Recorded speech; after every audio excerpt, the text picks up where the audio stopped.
Well, welcome to a special edition of Northwestern Voices. Today we are on location here in Park Rapids, Minnesota with Sue Harmon. And Sue is a lady who knows everything about quilts, and that's what we're here to talk about today. Sue's a quilt maker and a quilt appraiser, and she's also the mother of our friend Mark Harmon, and grandmother of Parker Harmon. So people have seen those episodes. We're slowly but surely working through the entire Harmon family. But let's. I just wanted to start by asking you, Sue, how did you first get involved in quilts? Well, actually, when Mark was a baby, I had a friend that said, "We're going to go take a quilting class." And I said, "No, I'm too busy. I am not interested in learning one more thing at this point." Well, she disagreed with me because her kids were the same age. And we took a quilting class. This was in the Chicago area. And she rode the train from downtown Chicago out to Wilmette, Illinois, so that she could teach these classes.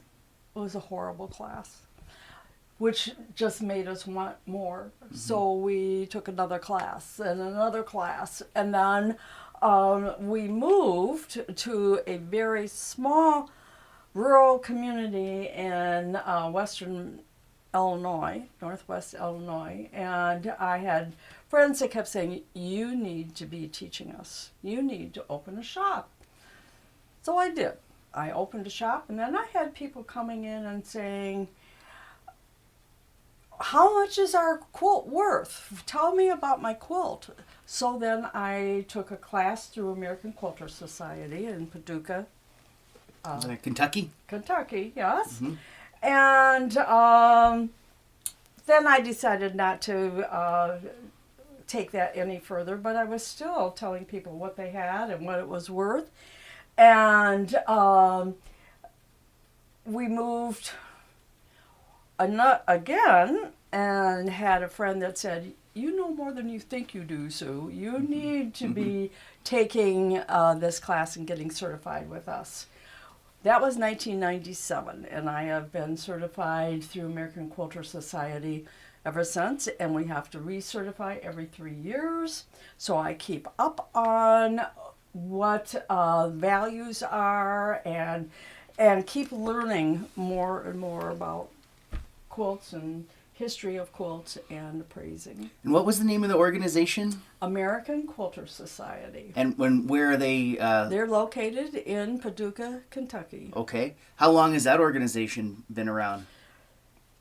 Oh, gosh, probably early 80s, maybe. Okay.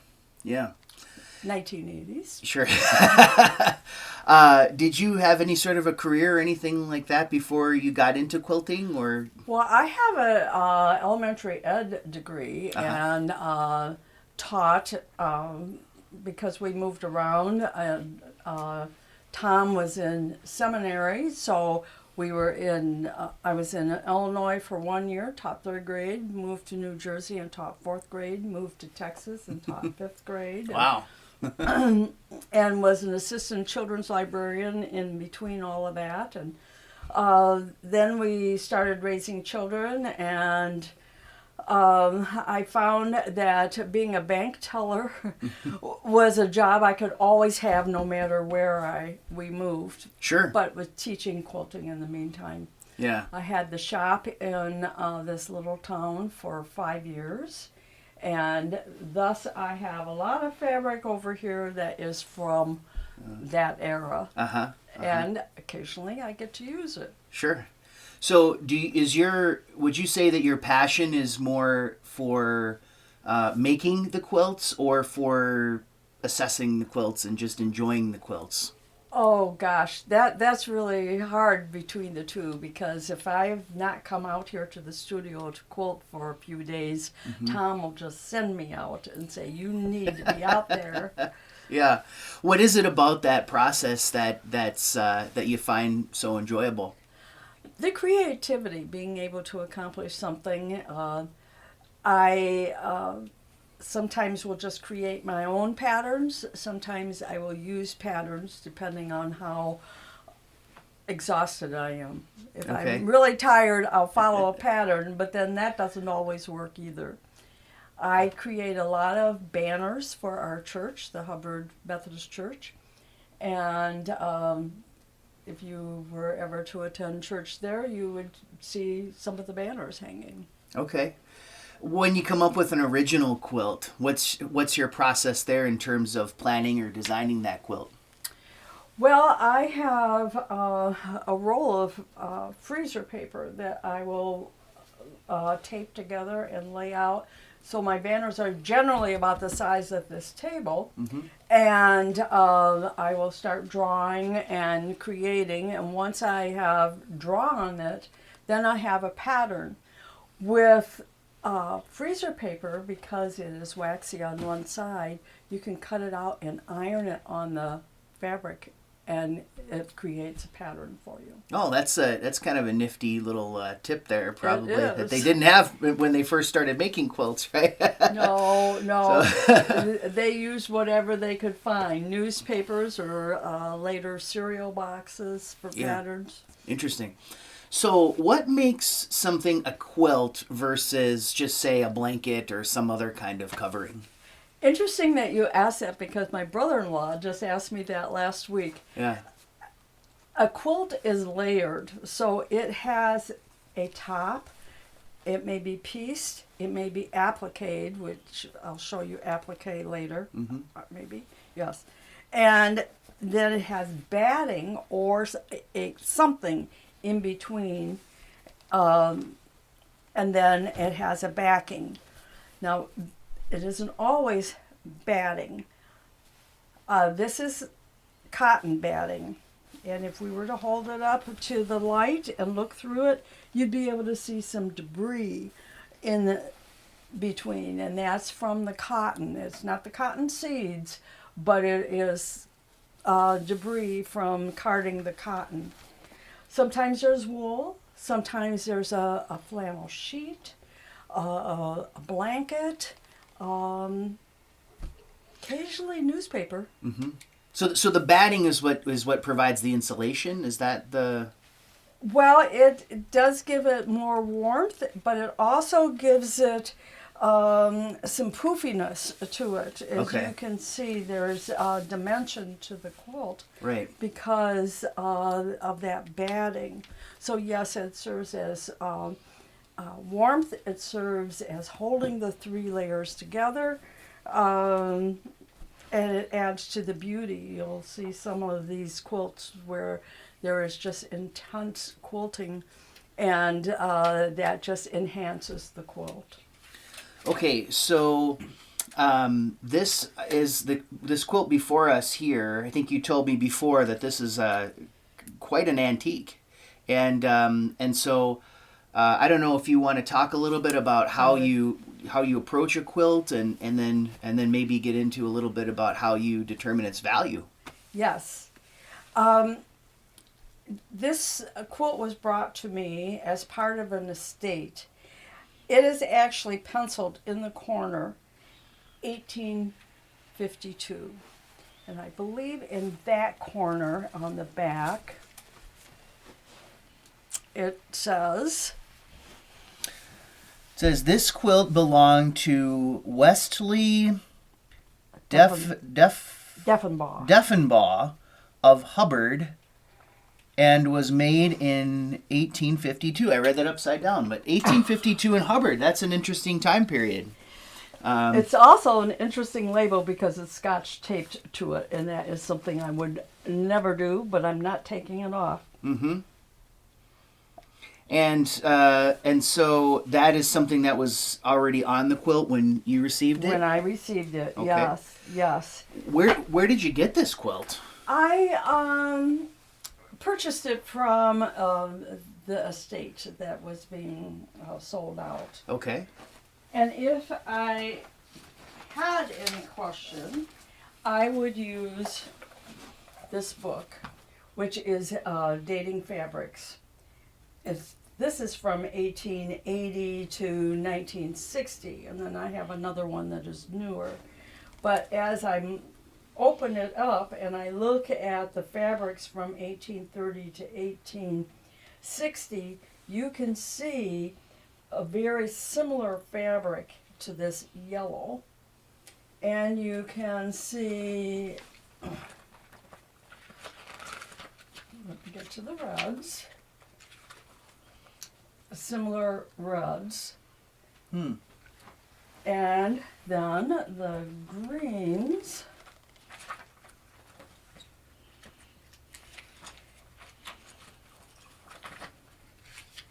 Well, there are greens in here.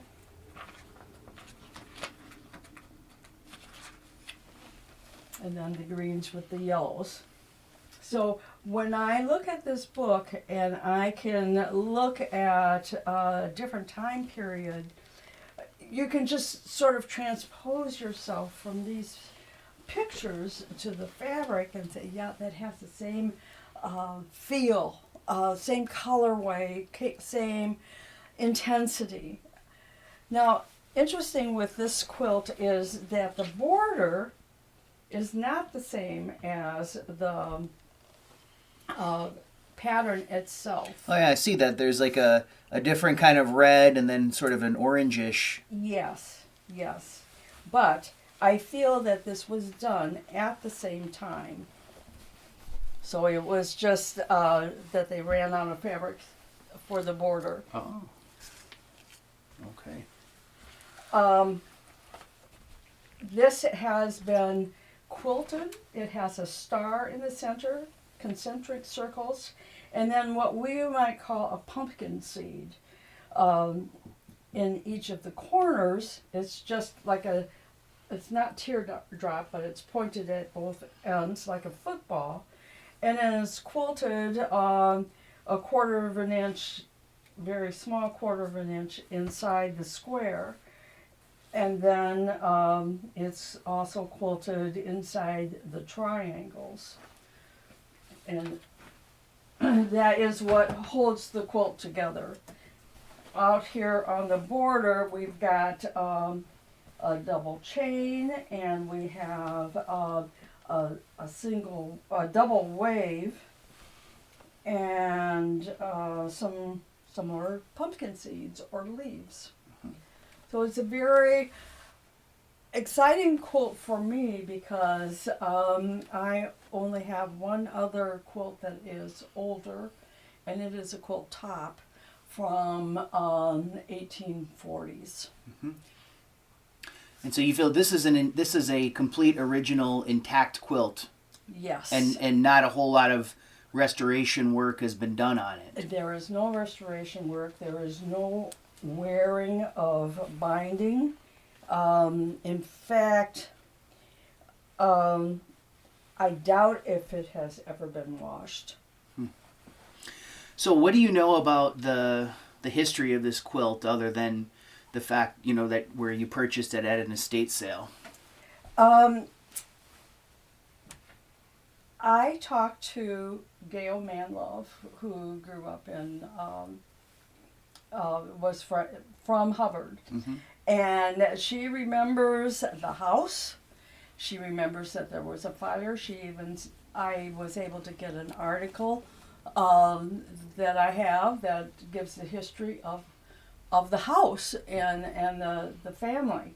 So that makes it even more special that I've got that history to go with the quilt. And so those types of things kind of establish the provenance of the coat or the quilt and all, and kind of gives you a more solid foundation when you're examining it. Yes. Now I don't have a picture of the family and the quilt or the house and the quilt. So that would be like the best. Yes, that would be the best provenance, because then you know for sure. Yeah. But because of the people, I feel very certain that is the history. So when I'm looking at a quilt to appraise it, I'm looking at the fabric, I'm looking at the workmanship, I'm looking at the condition of the quilt. So all of those things are what I look for when I'm appraising. So I have a form that I measure the size of the quilt. If I don't know the date for sure, I will say circa 1850. And circa means 12 years on either side. It's about a quarter of a century. So it has that particular meaning within this field. Yes. Yeah. And the maker, if known, the backing, which in this case, the backing is a unbleached muslin. Predominant colors, which would be the red, yellow, cream, and green. And then a little peach on the borders. The batting, which is cotton. The construction technique, well, it is hand-pieced, hand-assembled, and hand-quilted. The sewing machine didn't come into commercial use until about 1850s, so it would have been rare to have something that was done by a sewing machine. So this one you think was made actually by hand? Definitely was. Definitely yes. was, yes. Yes. Okay. Mm-hmm. And then there's the description. So I would actually count how many blocks there are. This one I think I said was Goose in the Pond. Is there a tag on that side? Goose in the pond, it Yes. says. Mm-hmm. Yes. So What does that mean? that means that whoever made it used that title. Mm-hmm. Interesting enough, the book I have over here has hundreds of patterns. And you can look through it, find Goose in the Pond, and you will find many different patterns that are named Goose in the Pond. So you just have to choose sometimes which pattern you want to call it, Okay. because it would depend on what part of the country that you are that the quilt is from. If it were from the eastern coast, it might be one thing, and if it were from the Midwest, it might be something else. All right, and a person would get those patterns from a catalog or something like that, and it would be mailed to them, or how would a person in the 1850s get something like that? Generally from neighbors, they would pass them down. There were publications during that time period, and then as time went on, you could order from the newspapers. There were companies such as Nancy Page and Nancy Cabot and Sears Roebuck and Montgomery Ward, all had patterns. Once the 1900s came, the early 1900s, there were many, many women who designed quilt patterns and sold them for Good Housekeeping or many other pattern companies. And I'll talk about the quilt on the rack a little bit later, but that also was a way of getting patterns. Talk about her. So continuing on, I would describe the quilting design. I would describe the edge. Edging is the batting. I mean the binding, and how it is applied. Sometimes it is a separate piece that's applied. Sometimes it is ribbon or tape. Sometimes the back is brought over to the front. There are lots of different ways of finishing that edge to encase the batting so that it doesn't go anywhere. Then I'm talking about workmanship of the construction. Has it been well pieced? Is it stable? The quilting, how close are the stitches? Sometimes the stitches are quite large.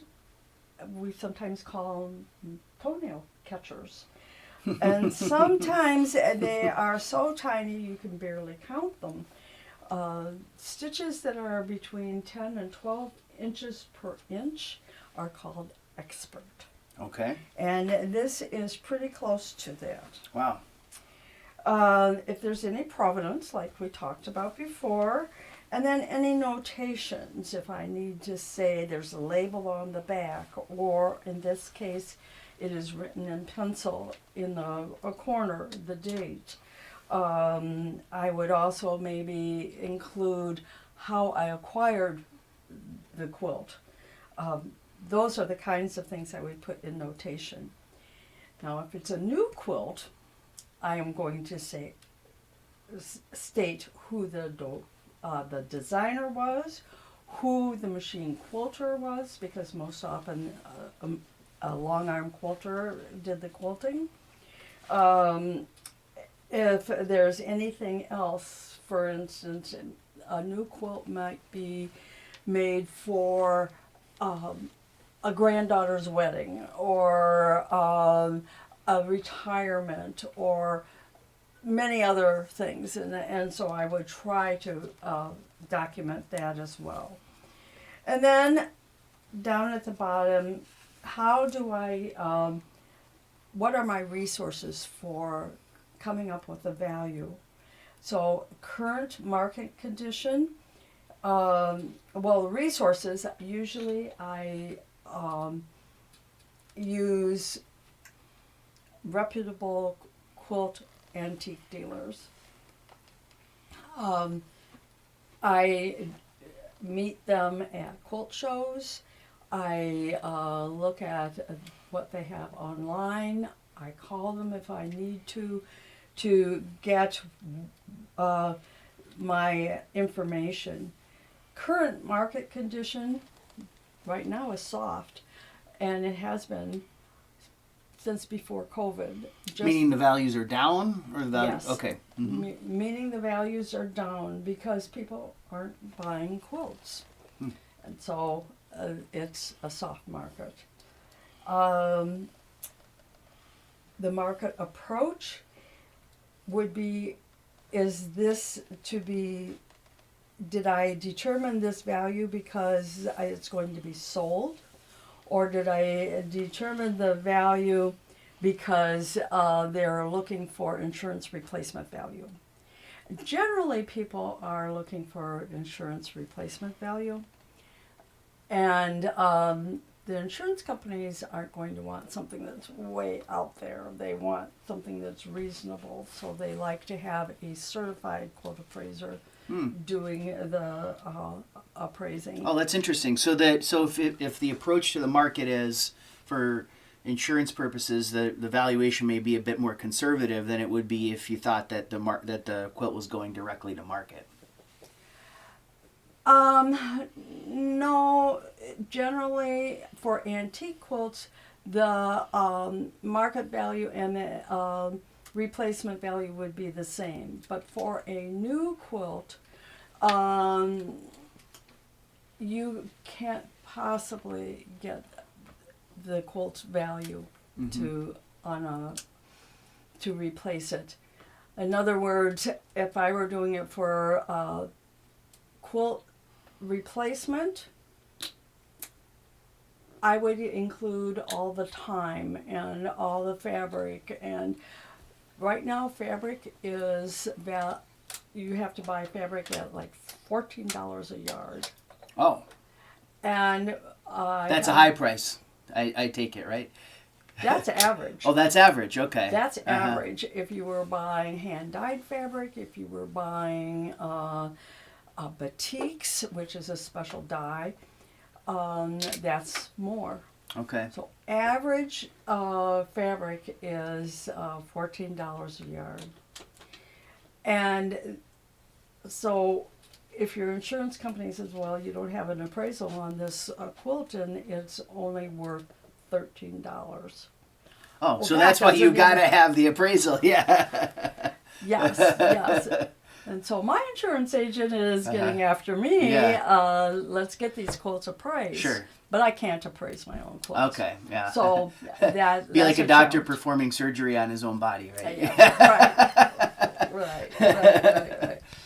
So that's what an appraisal is the value for either replacement or for donation. Some people Yeah. would like to have their quilts donated, and that also would be a market value. Mm-hmm.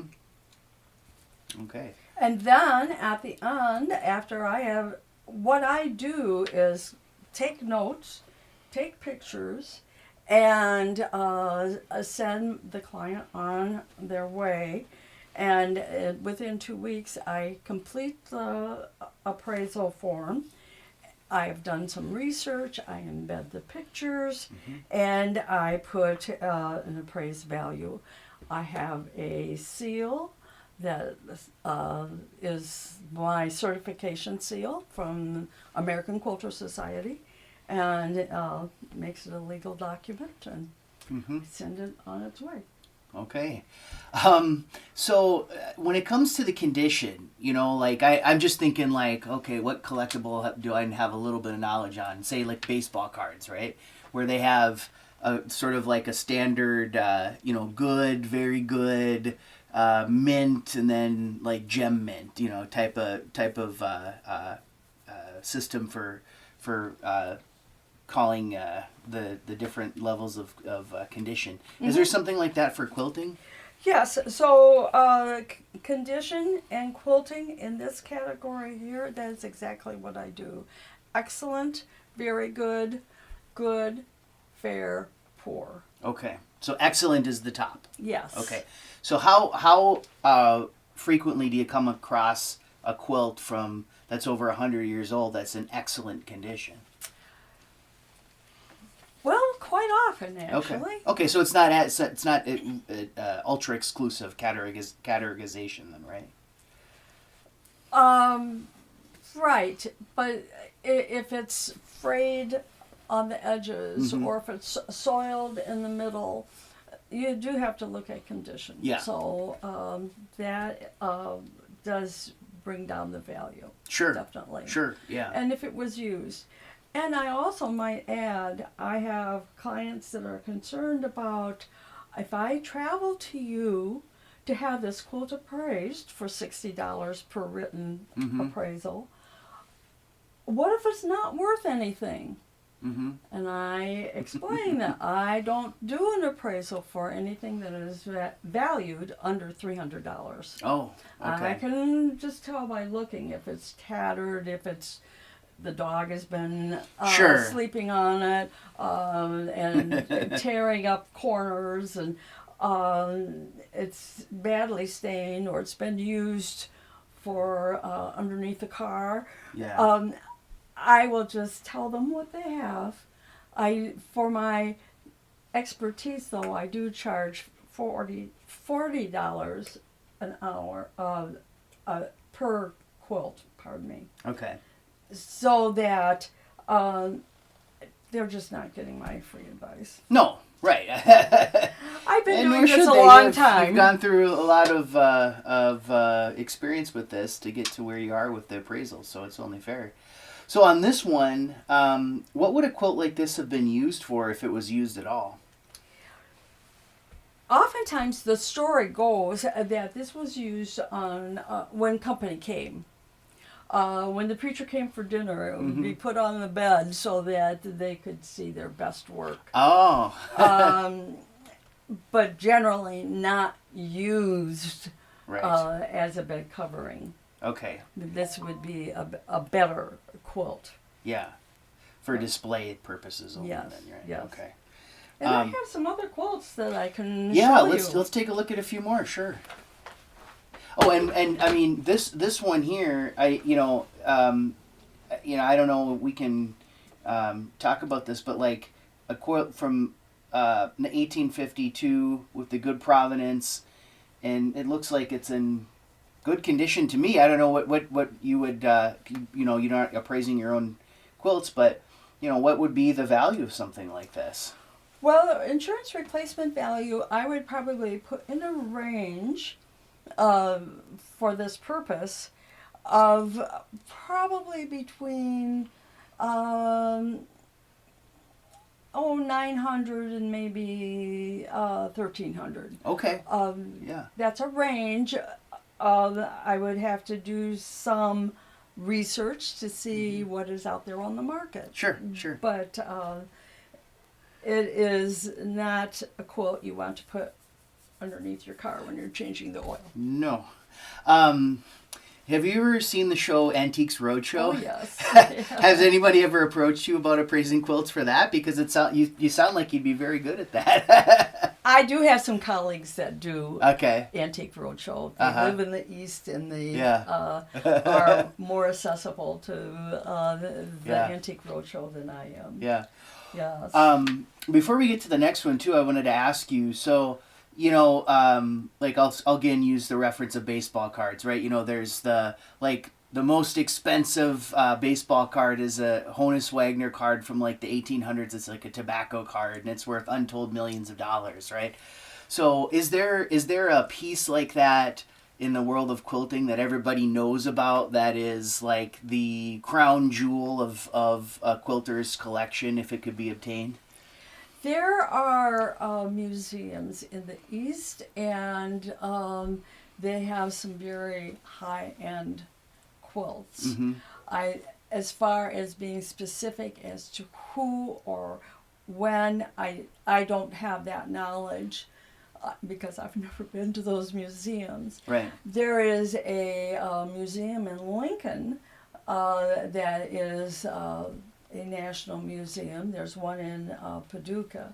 But the one in Lincoln is mostly antique quilts, and they work with the university. And they also work with a group called American Quilt Study Group. And as a member, I can find out more information about a specific quilt just by contacting them either online or visiting and checking all of that out. Okay. So there are a lot of valuable quilts out there. Oh, there are. Yeah. There are, yes. Well, and I have appraised some that have been by national quilters, and that's always an exciting thing. What is a national quilter? Nationally known. Oh, a nationally known quilter. Yes. Okay. Yes. So, so if we're talking about quilts that are valuable, then quilts that are, let's say, extremely valuable or more valuable on that spectrum, what would be some of the things that would take it sort of to the next level? Well, for instance, when we lived in Ottawa, Illinois, there was a man who worked for the Silica Sand Company to process the sand for the glass National Plate Glass Company that is right there in Naplate. And he was a unique man. I never met him, but I knew his granddaughter very well. He had large hands. He did inlaid wood. He did tattoos. He was a tattoo artist, and he had tattoos all over. He collected macaws, live birds. Seems like a pretty interesting guy. He was unique, Yeah, and he watched his wife and his mother-in-law quilt, and he thought, well, I can do that. His hands were huge, but he decided to take a challenge with a woman named Grace Snyder from Kansas, and he was making hexagons smaller than a dime. Just tiny little hexagons, and making unique designs with them. and she was doing the same thing. So they were having this little battle between the two of them.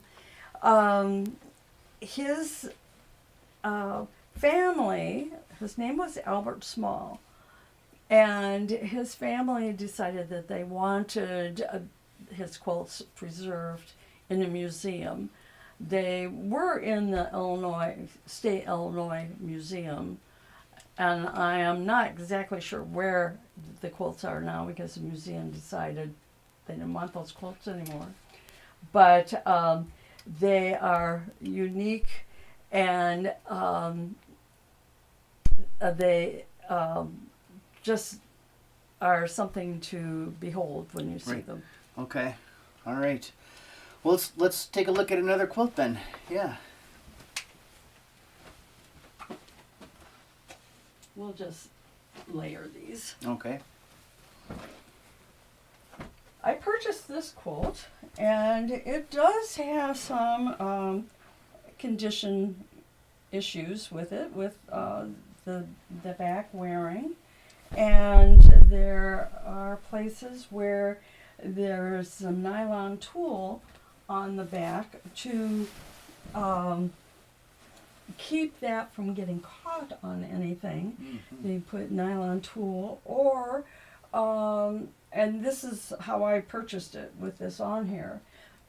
But there's also a silk organza that one could use that I have often used, and I see that there are spots where it could be repaired here as well. Mm-hmm. But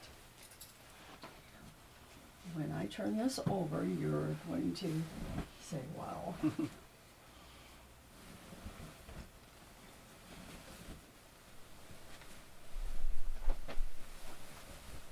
This is mostly silk and satins. There's some velvet in here.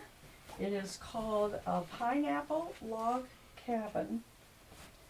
And to me, it is just extremely interesting and exciting. Yeah. This is the Are block. these neckties? Were these made from? Yes. I knew it. Yes. Uh-huh. So this is the block. Yeah. And it starts with the center, and then you just build around by row by row by row. Yeah. And if you look at these are about a little less than 1/4 of an inch strips. And some of them are more. The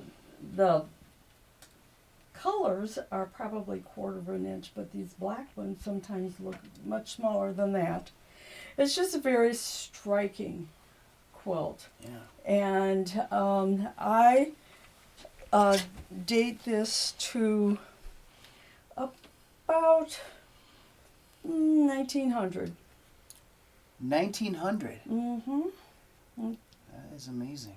And so they use neckties. Would have been used neckties, or so these are the Yes. kind of ties, and then just use the fabric and turn it into the quilt. Yes. So this is actually really interesting because to me, as somebody who for the better part of his career used to have to wear neckties every day, to see that these ties that were used in the 1800s really are not that different from the kinds of patterns that we see even today. That's right. That's right. And because of the ties and the fabrics, and this is probably a satin of some kind. Mm. It probably was from a more wealthy family. Okay. Probably not a farm family, but Well, yeah, because where would they have all the neckties, right? that's right. Yeah. That's right. Yeah. So I just think it's very striking, and I love it. It's in very good condition. Some of the ties are probably silk, and what happens with fabrics like that is the silks were made with some mineral in it, the dyes, and so that was put in there so that when the ladies, the Victorian ladies, were walking, their skirts would rustle, and that was due to some of the minerals in the dyes and the fabrics. So consequently, over the years, then these fabrics start to disintegrate and wear away, and they'll just fray. And you can see a spot right here where this is beginning to. Mm-hmm. Well, that's a stripe, but it's beginning. Well, to. they look like they're in excellent condition. This one is in excellent condition. Yes. Now, how long would it take for a person to make a quilt like this from scratch? Oh gosh. Or like, say I was to come to you and say, I've got all these old neckties around and I'd like you to make a fantastic quilt that's just like the one you have. How much time would you budget to make a quilt like that? Hours. Years. Yeah, really? Probably. Here's a place where it has disintegrated. Oh, yes.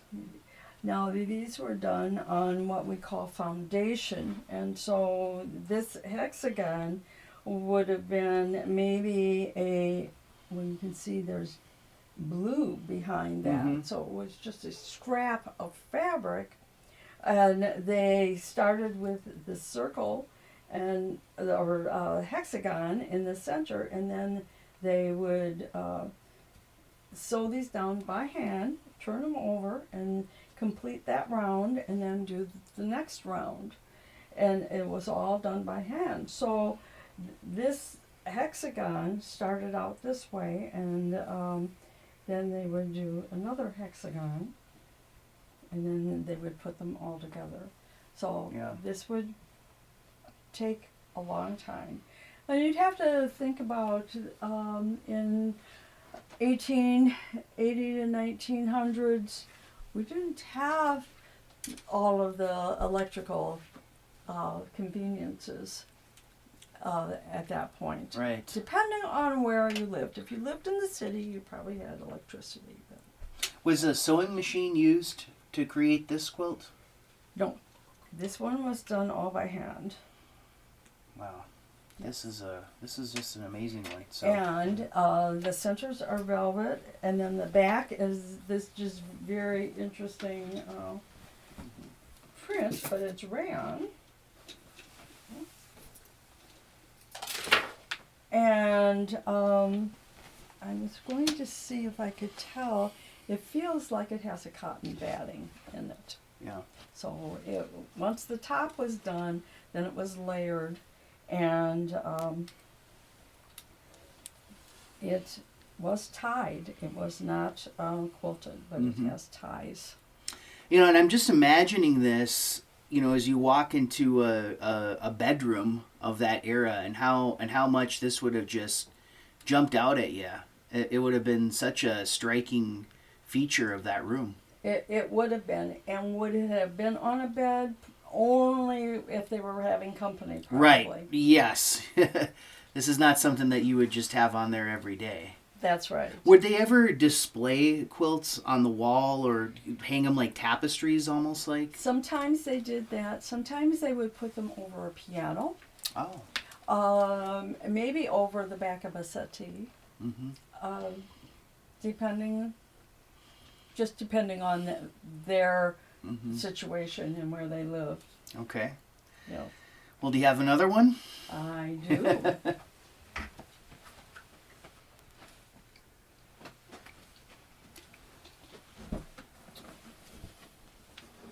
This is a quilt I purchased from an antique dealer who actually was from Texas.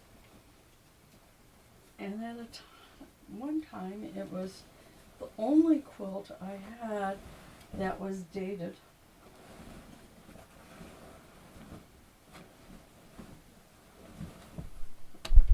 Put this towards the middle.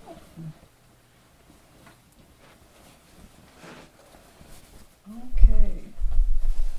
When I am appraising, I always look at the back also, and then I note if there's any stains, how many seams are in the back of it.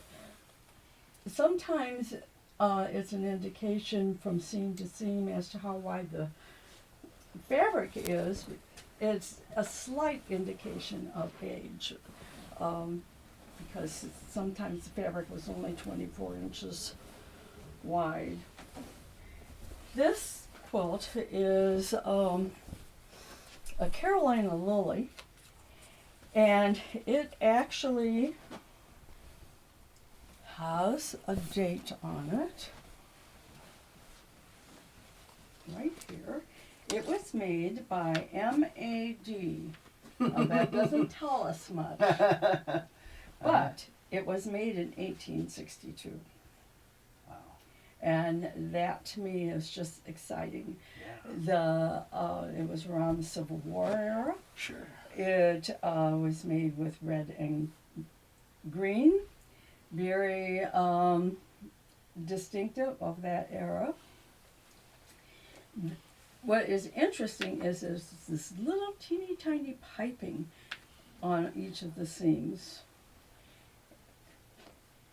I don't make quilts like that. So for me to see this little teeny tiny piping between each of the blocks is really unique. This is applique, which means that the fabric was cut out and then turned under and applied with a real fine whip stitch or hem stitch, and applied onto the back, the backing or the background. Also, if we were to look at the stitching, we would probably see we probably have 8 to 10 stitches per inch, which is pretty darn good. This is done in straight this way, diagonal this way, and that pattern is called hanging diamonds. This one is a triple line between parallel lines, or is it a double line? And that makes a very effective outside edge. This one is double lines and diagonal. So it is very typical of appliques from the 1860s. The green and the red. Now, I have a couple of quilts that have been, one was a family piece, and then I found another one that was, that I purchased because the appliques were red and blue, sort of a cadet blue. And I've had one expert tell me that it had faded. It had not faded. It was originally that cadet blue. Mm. And it's, I love the quilt. It was a family piece, so that makes it even more special. But this one, you can see that there is some wearing on the reds. This was a turkey red. Again, another dye process that used minerals that over time start to sort of wear off, and so you see the white. So, any idea where this quilt was made? No, I don't. I bought it from a dealer in who lived in Texas, so one can assume that it came from Texas, but there is no documentation as to whether it really was from Texas or not. Yeah. Were at that time period, were the same fabrics sort of generally available all throughout the United States? Yes. So you couldn't tell just from the fabric where it might have come from? Not. Yeah. Although when the feed sacks were very popular in at the turn of the century, 1900s to 1940s, 50s, generally, feed sacks were from the Midwest, but not always, because they had animals in Texas as well as they had animals in upper state. Well, so you're saying the use of feed sacks in quilting then, right? Or, yes. Okay. Yes. Uh-huh. Did I bring? No, I didn't bring one out. I was going to. The feed sacks were generally a rough woven fabric. And chicken feed, oats, whatever, was packaged in the bags. The bags were stitched with actually almost a string. Mm-hmm. So you could pull that string and it would just come apart. I have quilts that the backs were different bags of the same print. So I might have 4 bags or 5 bags on the back, and I can see the holes where the strings were, so I know that they were feed sacks, as well as being aware of what feed sacks look like. Also, during that time period, people, the wives would say, when you go to the feed store, buy 5 of this bag, this print, because that would make a dress and maybe some underwear as well. Oh, so they would use that for clothing as well? Yes. Ah, wow. Okay. Yes. Yes. Yeah. It's a good way to reuse. Oh, definitely. And the manufacturers knew that this was something that the wives were going to be doing. Ah. And so then some of them even had prints on them that would have the outline of an apron, and then you would just cut that out and hem it, and you have an apron. That was pretty smart. Yeah. Yes, it was. Okay. So this is just, to me, an excellent example of applique from the 1860s. All right. But let's get a little more modern now. The quilt I have on the design wall here is a basket of flowers with the bow. It was designed by a woman named Anne Orr in the 1920s, 30s. She was very prolific. She used cross-stitch patterns for her designs. So these are all 1-inch squares and a cross-stitch pattern. Now, I don't know who actually made this, but her patterns were sold through Good Housekeeping and other venues.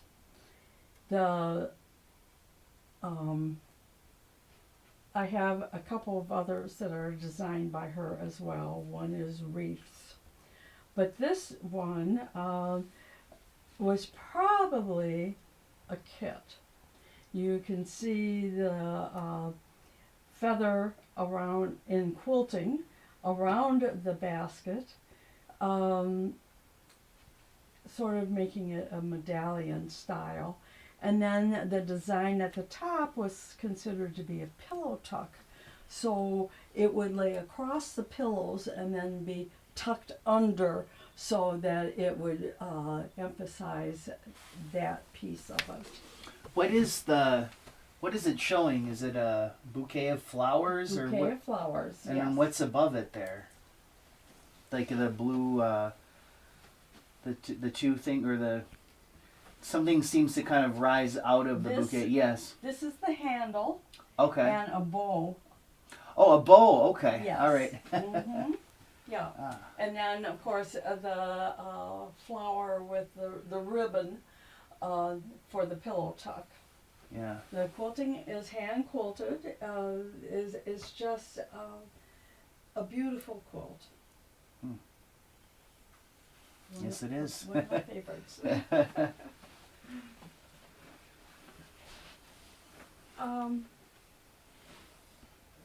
I have, as my son would say, many quilts, but I tried to limit this a little bit today. Yeah. This one I used as a pattern when I was teaching after school quilting at Century School. And it's called Walkabout. And it really is a very simple pattern, but it makes your eye go certain directions, and I love it. And this is a quilt that you made. This is a quilt that I made. Okay. And I also did the machine quilting on it as well. And I don't have a long arm quilt machine, so I use my regular sewing machine and made the feathers and the diagonals, and it was challenging and fun. I loved it. I have rod pockets on the back of my quilts at the top. Yeah. And also at the bottom. For So hanging, right? For when I hang it. And the rod pocket at the bottom then helps that weight so that it hangs more even. Sure, than yeah. just Otherwise sort it of could sort of waving in flop the around. breeze. Right. Mm-hmm. Right. Right. And how long did it take for you to make this quilt? Oh gosh, I don't know. I really don't know. If I'm doing a quilt for somebody else, I do keep track of how many hours I do. Sure, yeah, yeah. I don't keep track of Yeah. my... I mean, but just give me a ballpark. I mean, how how much time would you have to invest in a quilt like this if you were reasonably, probably a month or so. Okay. Yeah. And I don't have a job outside of the home, so I can spend a couple of hours a day out here. But someone who has another job would not be able to spend that much time. Right, right. And I mean, people would sell something like this too. You'd think, I mean, some people have the sort of the Etsy or side business type of thing. What would a person, like if you were going to sell a quilt like this on, say a site like that, what would you ask for something like this? Well, I am looking at this. This is probably about 60 inches square, and it probably has 10 yards of fabric in it, maybe more. Okay.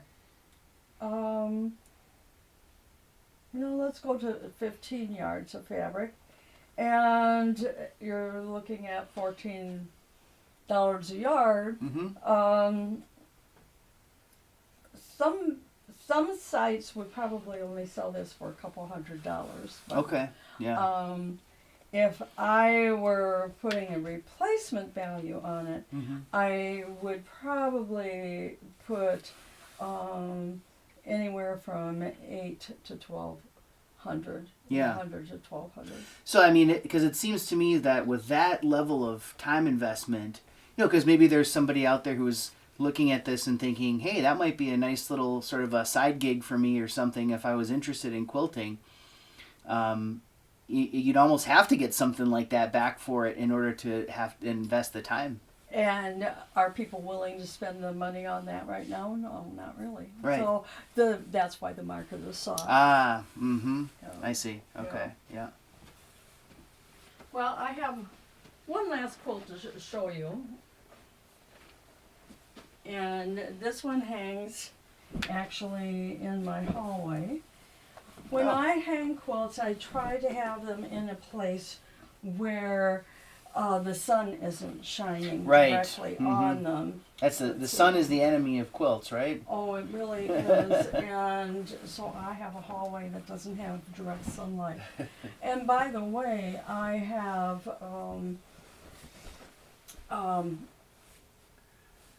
in our bedroom, we have the louvered blinds, and I try to make sure that those louvers are facing up and not directly open, to help diffuse the sunlight and keep the quilts from fading. Makes a lot of sense.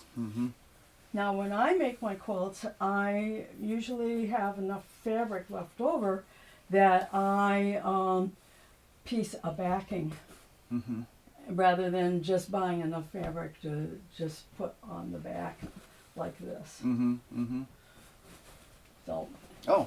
this is my snowmen, my snow family that I have hanging this time of year, and I try to change out with seasons what I hang in this hallway. Yeah. This is made with wool, and it is, I did hand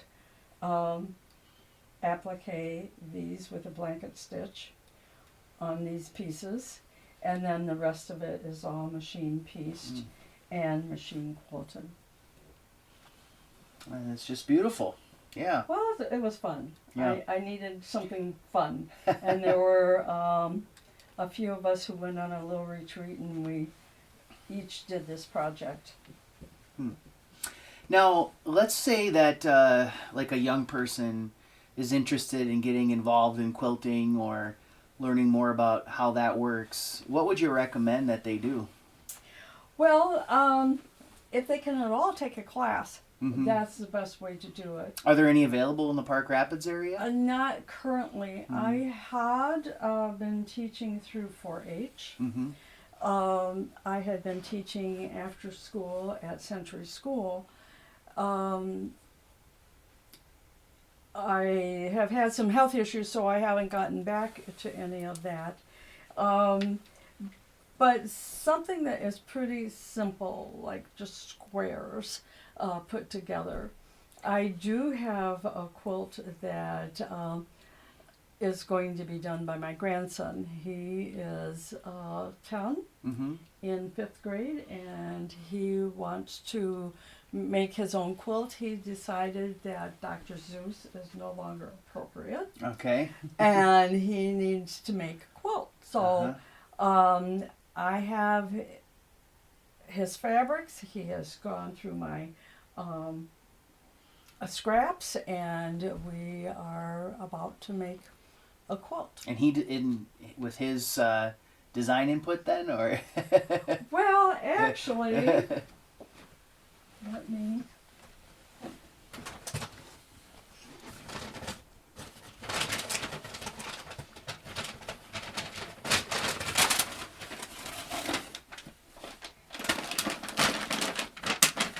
He decided that he wanted to make this quilt. It's sort of a chain that is being created, and so he has picked out blues and reds out of all of my scraps here. So is this a pattern? Is that what you? That is a pattern. That is a pattern. Okay. Yes, yes.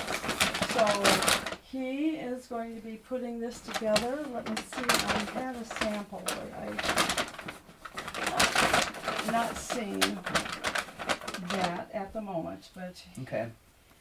So this pattern is sort of like a blueprint for the quilt. Is that how? exactly. Okay. Exactly. Yep. And it goes through and tells you step by step how many pieces of what size you need to cut, and how to actually lay them out and create the block, and then how to line it up. And I use this design wall over here to lay the pieces out so that you can get a feel of how those fabrics look together. Yeah. And it's got different instructions, or it's got different specifications for different size beds, it looks like. Yes. Okay. Yes. So is that generally how quilts are sized according to the bed size then? Yes. Okay. Generally so, yes. So go all the way from baby or crib size Crib, to throw, which would be, throw is basically something you would put over the couch and Yeah. or throw over you when A you're- lap size or Right, yeah. right. And then we go twin, double, queen, and king. Okay. Yeah. Well, Sue, this has been a lot of fun here today to learn about quilts from you. We didn't actually get to see the process of quilt making, but I can see that there's so much material here that we couldn't get to it. So, but thank you so much for coming on our show here, and it's just so fascinating. And I hope that people have learned something by this, and that it might spark an interest in somebody to get involved with quilting, because it is a very interesting and unique hobby. Thank you, thank you. And if anyone is interested in having their quilt appraised, they can just let me know and we'll make an appointment. Do you have a website or anything like that? I do not have a website other Okay. than being on the American Quilter Society website Okay. as a certified appraiser. And your contact information would be on that website then? Yes. All right. And it's Sue Harmon. Sue Harmon. Thank you so much, Sue. Thank you, Zach. All right. Thank you. It's been fun. Yeah. I always love sharing my quilts. Good. Thank you.